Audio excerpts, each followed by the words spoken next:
All right, it is 11 a.m. and we are moving on to our third team of the day, the Charleston Southern Buccaneers, big third in our spring preseason poll. Joining us is head coach Autry Denson and defensive lineman Chandre Mims.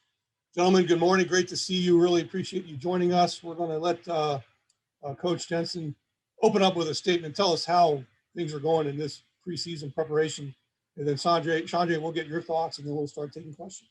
You know what, first, Mark, I like to take a moment and just thank God, thank Stephen Dolan, Kyle Calander, you, everybody down at the Big South who have done such a phenomenal job. My president at Charleston Southern University, Don DeCosta, my AD, Jeff Barber, also our on-campus COVID-19 task force, and then everybody who's a member of the CSU football ministry. That includes our coaches, our student athletes, and our parents, and everyone that has contributed to this point in the process to get us to this point where we can compete in the spring, right? We consider it both an honor and a privilege, one that we are more than ready to take advantage of.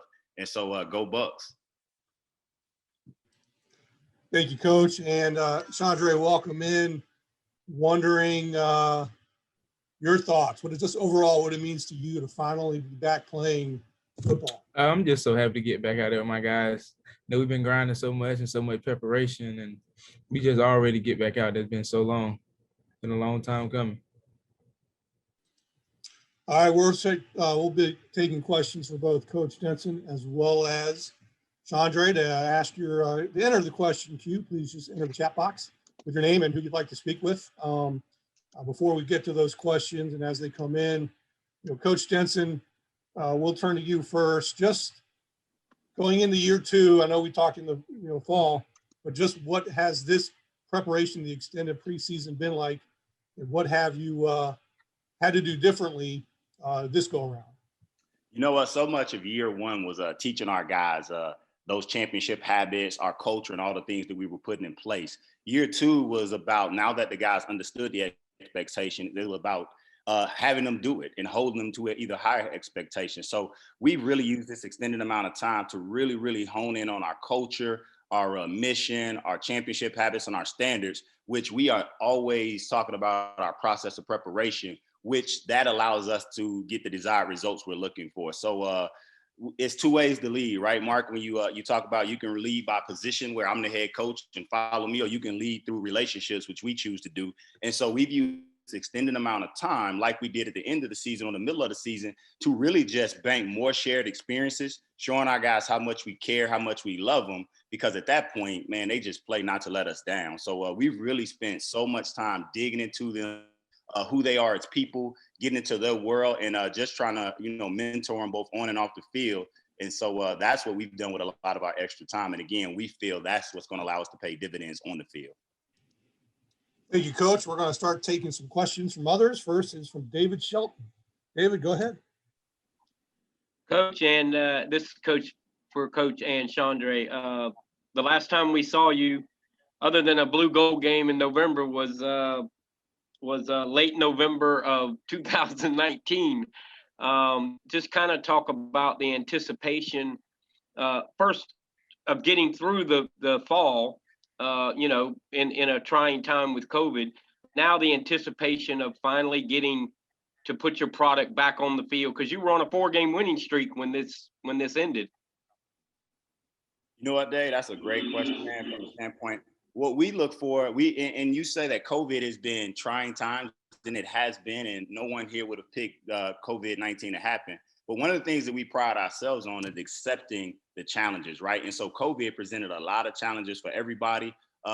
We have been working, we have been doing everything that everyone else is doing. I like to think the difference for us has been that, man, we've embraced the hard. We love the challenge, and just using those, turning into opportunities, those obstacles and opportunities where we can come together and become closer as a football ministry. Getting some extra time in the weight room. I know the guys, we got a chance, as you say, in the fall to hit each other a little bit. I've heard a little bit of end of Gardner Webb, where everyone is, we've been in that process for an extended amount of time. The guys have done a phenomenal job. The coaches have done a phenomenal job. And so we're asking them to continue to just stay within the process, not allow the anticipation to overwhelm them, but just to stay committed to the phases of our process of preparation. And so that when we take the field on the 13th of March, that'll be when we really want to just, ratchet that thing up. But just trying to hold back, trying not to be so eager, even though we are, to forego the process, which is what it's all about. Chandre, could you speak to that? Piggyback off what Coach Denson said, we're really just ready. We've been playing each other, so honestly, we're just ready to play someone else. We're looking forward to any competition, so.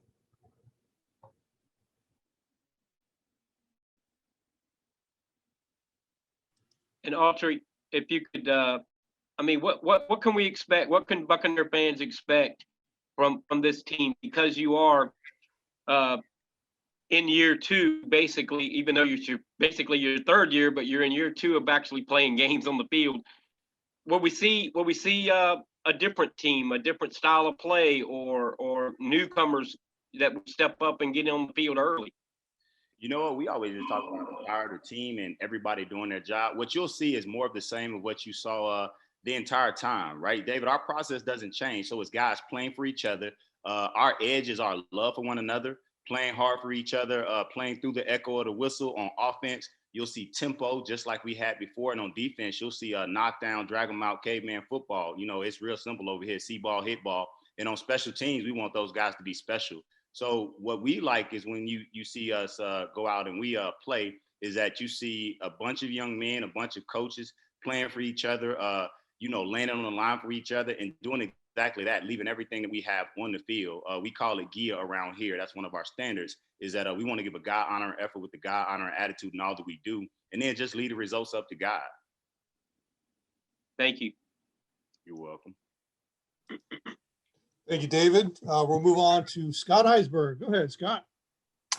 Hey, Autry. A couple quick questions. First, just wondering, any opt-outs, any guys decide they don't want to play in the spring, or do you have a full roster? And have any of the position groups kind of been solidified, the big ones, quarterback, running back? You know what? We have been blessed. We haven't had any opt-outs. And I say this to you over and over, Scott, and it's not a canned answer, is that, our guys compete for reps, right? Every day at practice, your reward for becoming a starter is more work. So we don't solidify positions, they do. And we try to create an environment where those guys go out and from week to week, from practice to practice, they get rewarded for the work they put in within that process of preparation. So, man, we competing. The guys that are going to take the field are going to be the ones that show up every day and be consistently consistent. And our guys know that, and that's why we've been able to have some really good quality of work. Also, are you guys explore? I know there's been talk about a possible SC State game or two as they've lost some.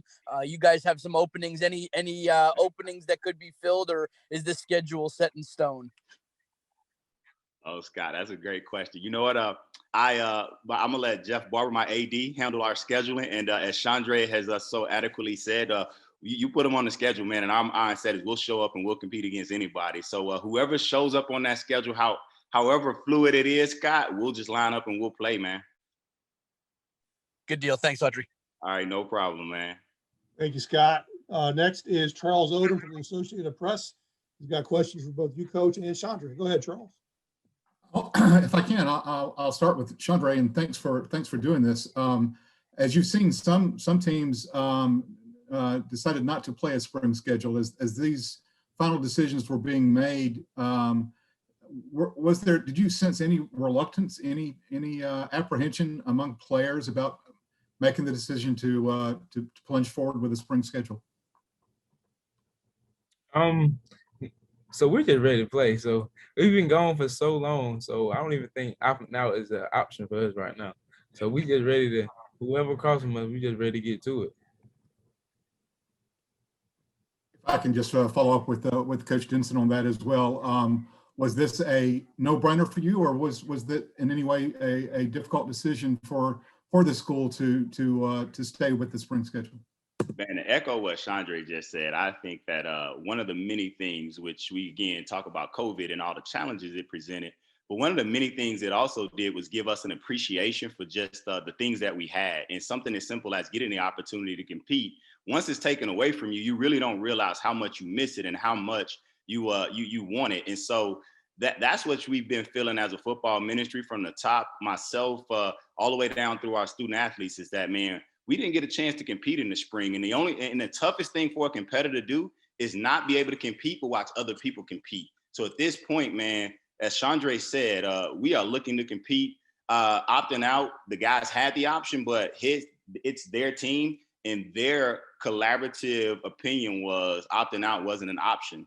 And so again, when you have something taken away from you that you didn't necessarily, value, or I won't say value, but when you lose something that you love, man, you fight like heck to get back out there and get a chance to do it. So that's what we feel as a football ministry over here. Just, man, we can't wait for it for kickoff.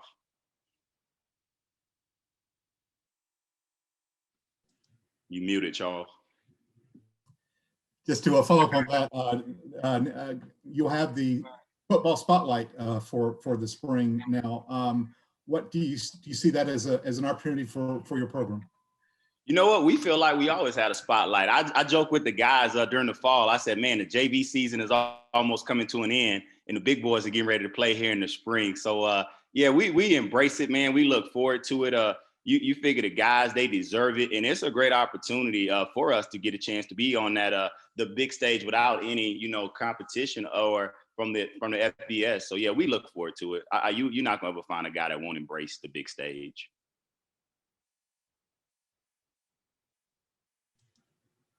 Thank you, Charles. Next question is from Justin Beigel. Go ahead, Justin.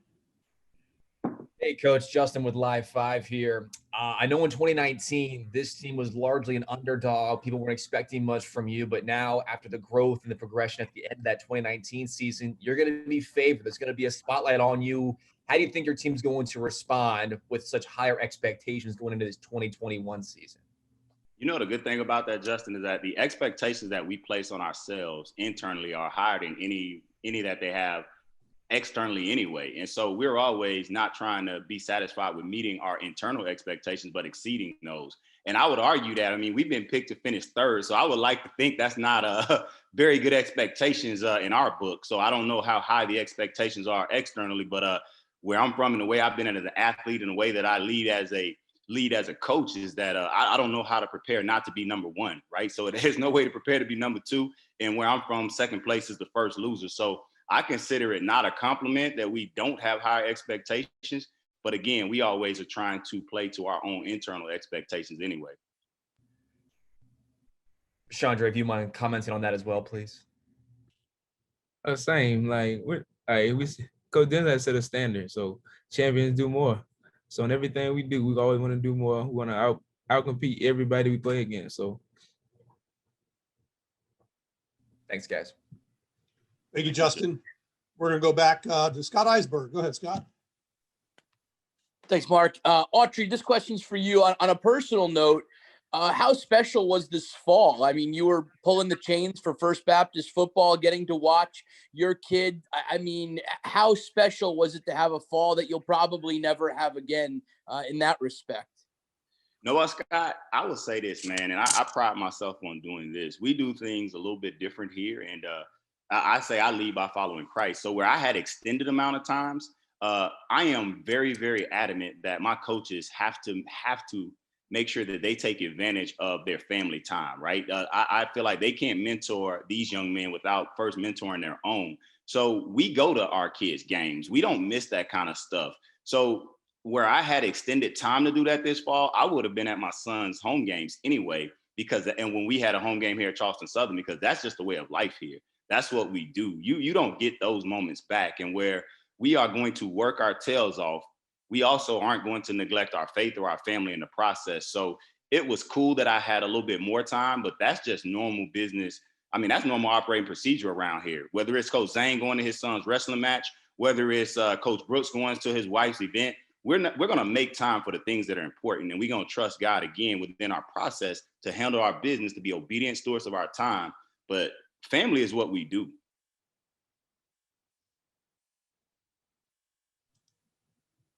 Thank you, Scott. We'll go back to Justin, Live 5. Thank you. Chandre, this pass rush really came along at the end of that 2019 season. It's probably going to be one of the better units on the defensive side of the football this spring. When you're playing quarterbacks like you do at Kennesaw State, Gardner-Webb, Monmouth, do you feel any pressure, and how do we think this unit kind of comes together with those kind of elite quarterbacks you're going to be facing this spring? We look forward to any competition. So with my front D line, like we set a standard. We want to be the best. We don't matter who we're going against. So we all, we respect all. We will do that. But they all get scouted just like the rest of them. So.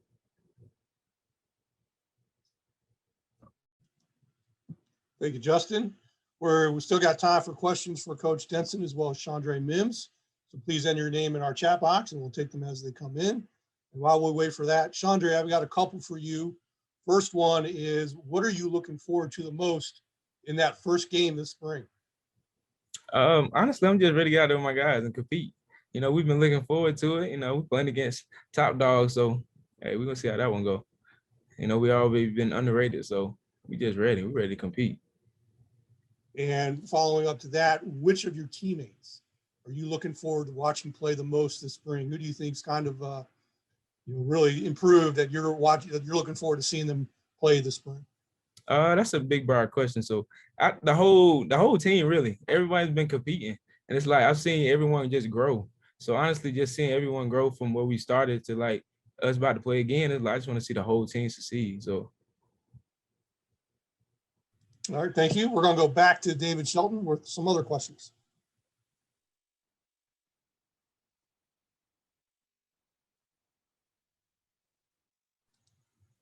David, Coach Denson, I got you. David.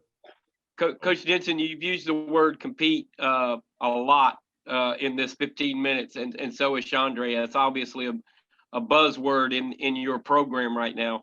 But just try to picture yourself tomorrow morning. I think y'all start at like 6 o'clock, which is it like 6 o'clock in the morning when y'all practice? No, we actually going to start some stuff at 6, but not practice. When will practice start? We'll be in the evening. You'll be at night. Okay, you'll be at night. We'll be in the evening. We have some stuff in the morning, but not practice. Yeah, well, 6 is too early for me, so you won't see me around. But anyway, how excited are you to finally get to this point? Not to the first game, but to the first practice. This is like early August tomorrow, although it'll be rainy and cold. But how excited are you just to get out there and bounce around and see your players? The excitement level is probably going to be at an all-time high.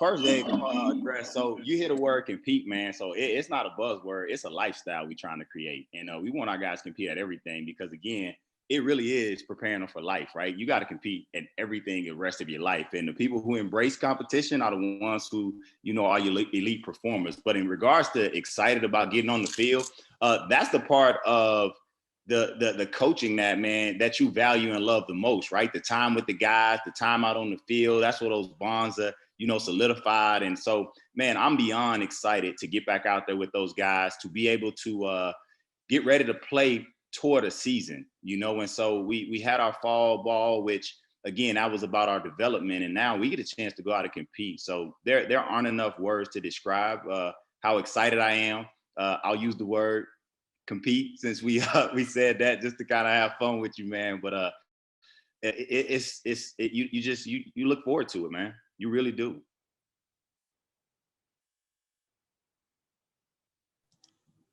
Anything else, David? No, I'm good. Thank you. Thank you. All right, we'll go back to Justin.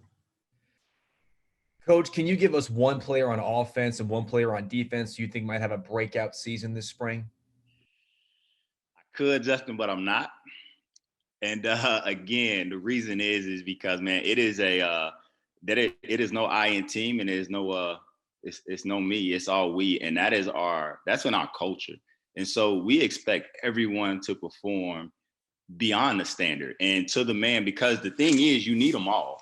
And so in order for us to get to where we want to go based upon the goals and the expectations that we placed on ourselves, you need them all. I mean, we spend a lot of time talking about the back half of our roster, right? And what people don't realize is that our walk-ons they are a tremendous part of our football ministry, because that's the quality of preparation you get.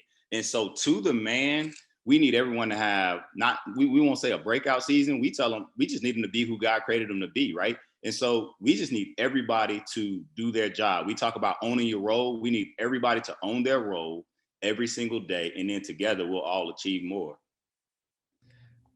I'd expect nothing less from you, Coach. Great No, answer. yeah. How about this, though? Can you tell me a little bit about Chandre and just what he brings to that defense and your team overall?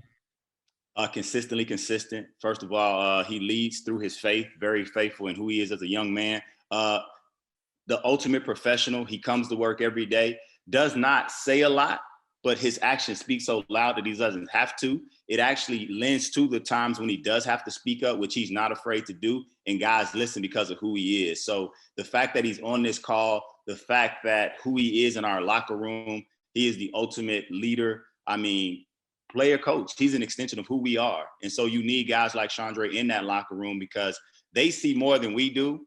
And if we're going to go where we want to go, those guys have to hold each other accountable. And that's what Chandre brings to the table for us.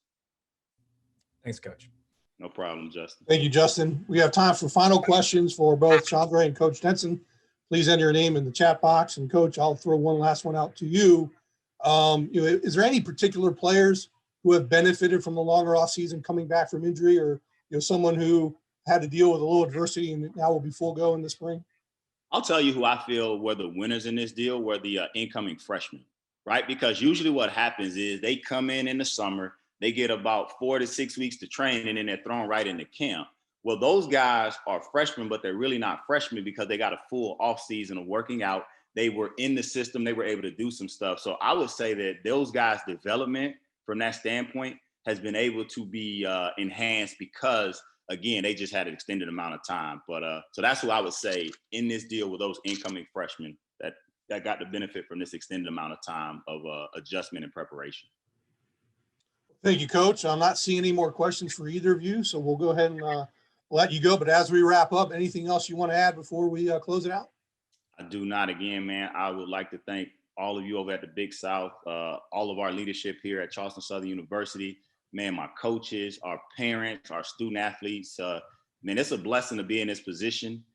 We talk about dedicating our season to different people. And man, one of the things we want to make sure we do is represent the Big South Conference and also represent all of our peer institutions that are not going to get the opportunity to compete this spring. So, man, it's just an honor and a privilege. And we thank you all for all you've done to get us to this point in the process. Well, Coach, we thank you for your commitment, and we wish you and Chandre and the rest of the Bucks a great season, the best of luck this year, and we all look forward to seeing you soon. No doubt. Y'all have a blessed day. What's up, Kevin? How you doing, man? All right, that will wrap up our segment with Charleston Southern. We appreciate everyone joining us. We will take a break and resume at 11:30 with Monmouth University. So please stand by.